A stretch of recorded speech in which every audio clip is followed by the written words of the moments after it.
Good morning, Bobby Farrell here, Journey to Self, a year in the life. I'm not sure what week I'm on. It's the full moon and equinox, and I'm really excited. I just feel newness all over. I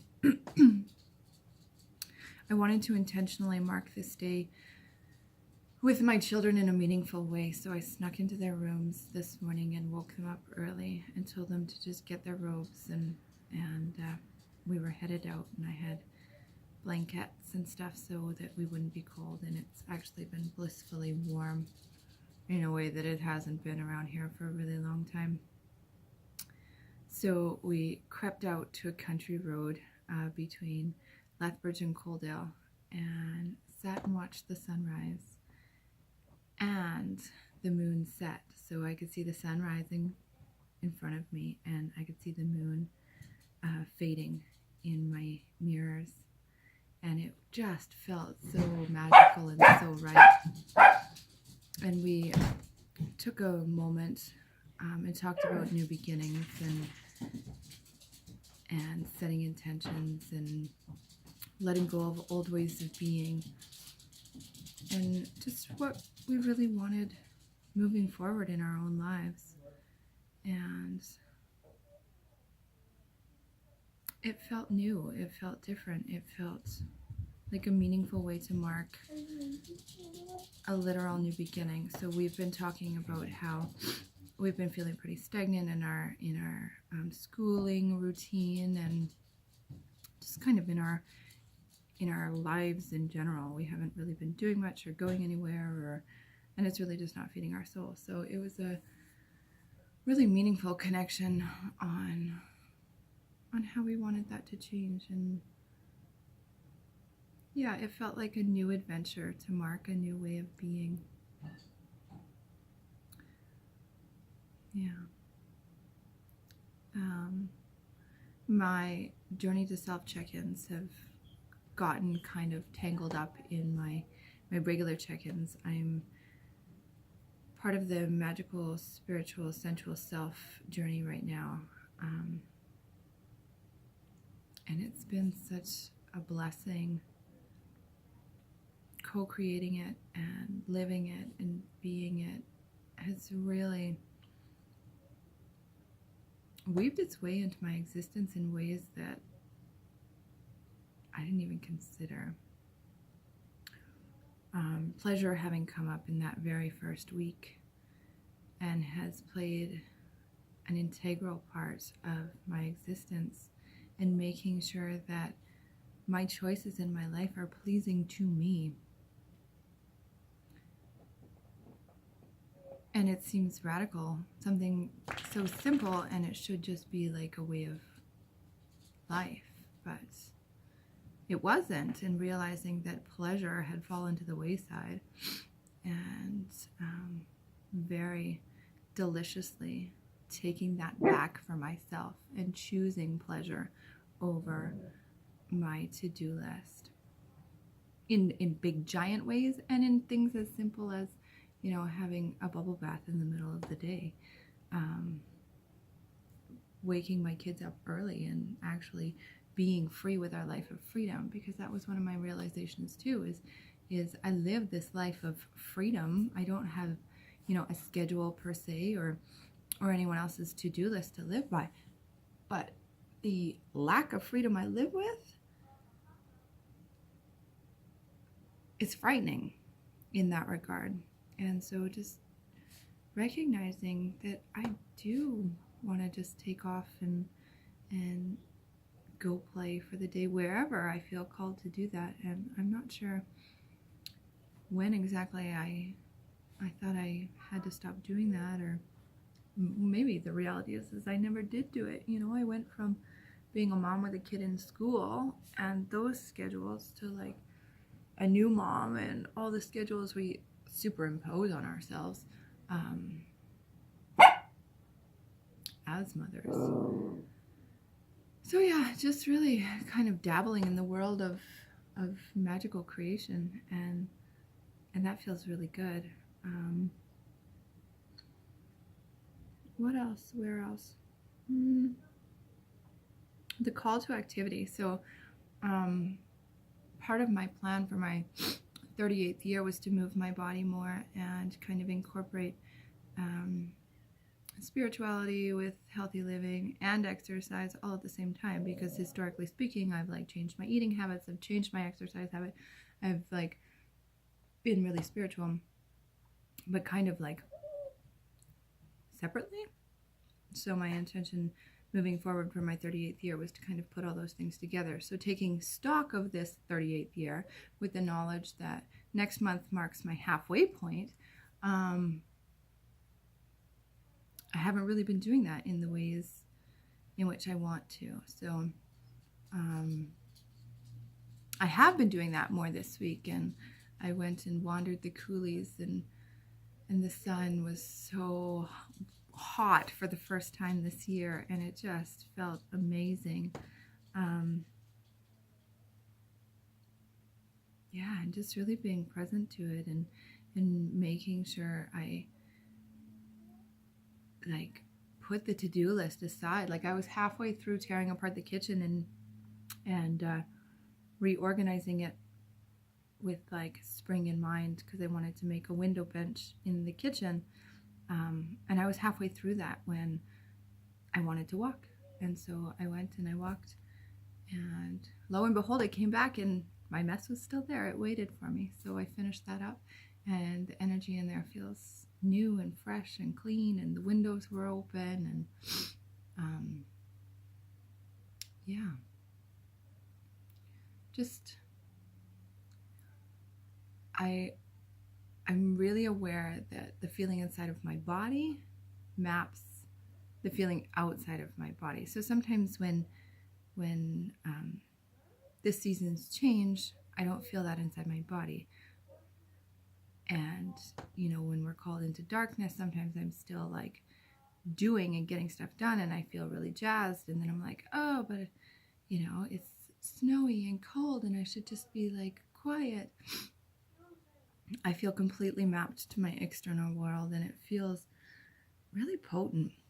And I'm really grateful for that. It feels different and fully aligned.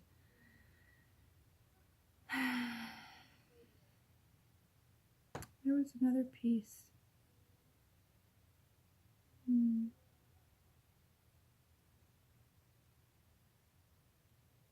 Well, that's gone. So yeah, just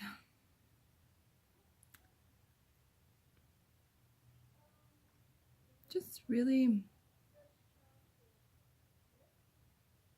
awakening to some of the underlying waves, and really when I feel the wave wash through me, and like what I would describe as like the undercurrent, the whatever hides below the surface. I don't know. It's a shitty metaphor if you don't even know the language for it.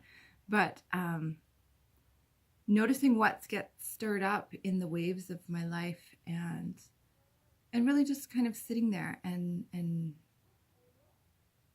asking myself the harder questions, like what do I want to change? What do I want to stay the same? I had some rage flash up last week, and I did a blog post, and it just kind of stayed as like this, I don't know, something that was going on underneath the surface of my body that with deeper exploration I realized has been there for a really long time, and different ways, and just all the different things that triggered the ragey fire within me, and really just I don't know, like marveling in the process of being that angry about some things that are like beyond my immediate control.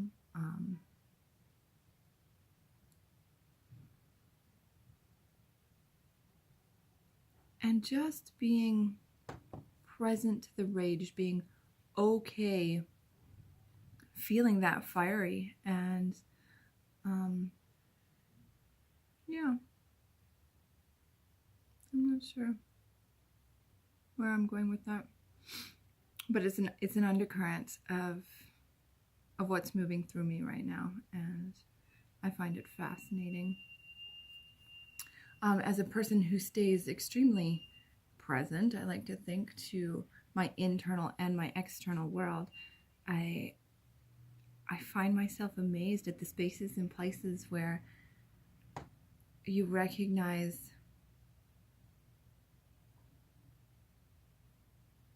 like that extra piece of that puzzle, or like where that, like where it stems from. Like, not necessarily the why, that's not really what I'm talking about, but like if we were talking bindweed, and our emotions and our upheavals being bindweed, then how far it stretches and how much it touches. I think that is what I'm referring to. So yeah, I'm really, really, really excited. And I have felt excited and grateful more often than not. And not even like having a reason why. I was in the car a couple weeks back, and I was just like squealing with glee, and I didn't even have any like content for my squeal. I just knew that I felt excited and renewed and like energized by life in general, and that felt pretty freaking amazing. So yeah, I'm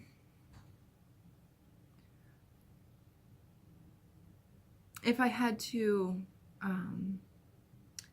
synopsis this week in my journey, it's really taking stock of where I'm going, where I've been, who I am, what I want moving forward. Where do I feel lack? Where do I feel joy? Where do I feel the magic? And where do I not? And so what do I plan to do about it?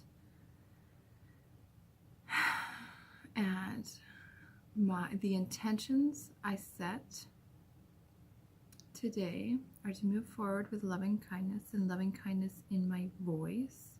I have shamefully noticed that the voice I use has sometimes slipped into one of the nasty voices in my head that I don't even like to hear. And so when I recognized that voice coming out of me the other day, I literally stopped everything that I was doing, and I softened, and I offered an apology to the people in my life who I've been using that voice with. And I fully said, I don't want this voice to be the one that you hear in your head ever, because I know what it's like to live with that really nasty, snarky, snide bitch voice inside my head, and I certainly don't want to instill that on my children or any other human I come into contact with. And I had like this flash of like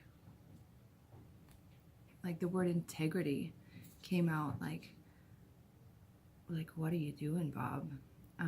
And so it was really humbling, and really it really like woke me up to what I want moving forward, and that's most certainly not it. So yeah, it was a really humbling, really shaming, really beautiful, messy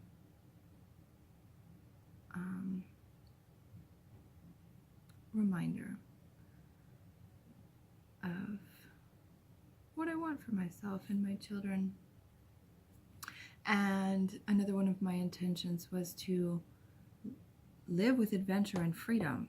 So like I already said, I'm not bound by schedules like other people are. I literally create my day-to-day reality every single day, and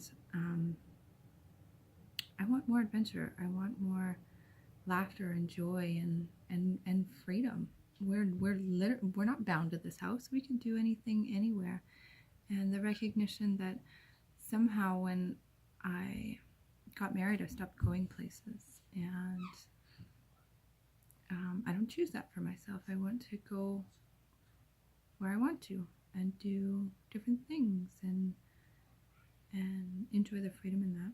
So that was another one of my intentions, and I'm declaring them out loud so that I can't forget them, and I can't sweep them under the rug.